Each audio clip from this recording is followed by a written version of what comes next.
ഇതിൽ ഈ ഇനി എന്നുള്ളത് ബ്ലൂവും ചുമരുകളിൽ നിന്നുള്ളത് റെഡും, ഈ ഒരു ചിരിക്കുന്ന റെഡില്ലേ അത് ഇതിന് കൊടുത്തു കഴിഞ്ഞാൽ കുറച്ചും കൂടെ ഭംഗിയുണ്ടാവും. ഹായ്, നമസ്കാരം.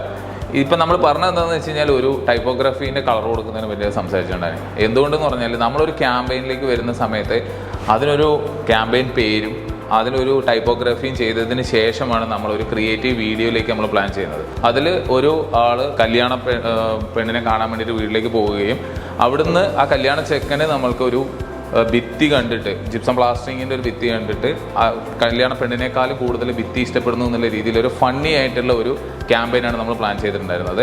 അത് നമ്മൾ വളരെ സക്സസ്ഫുള്ളായിട്ട് നമ്മൾ ഷൂട്ട് ചെയ്ത് ആ വീഡിയോ വെച്ചിട്ട് നമ്മൾക്ക് ബിസിനസ്സിലേക്ക് നമുക്ക് റവന്യൂ ജനറേറ്റ് ചെയ്യാൻ പറ്റുന്ന രീതിയിൽ വരെ നമുക്ക് അതിനെ കൊണ്ടൊന്ന് എത്തിക്കാൻ പറ്റിയിട്ടുണ്ടായിരുന്നു. അപ്പോൾ ഇതേപോലെയുള്ള ക്യാമ്പയിൻ ഓറിയൻറ്റഡ് ആയിട്ടുള്ള ഡിജിറ്റൽ മാർക്കറ്റിംഗ് നിങ്ങളുടെ കമ്പനിക്ക് ആവശ്യമുണ്ടെങ്കിൽ ഇന്ന് തന്നെ റയാൻസ് ക്രിയേറ്റീവിനെ കോൺടാക്ട് ചെയ്യും.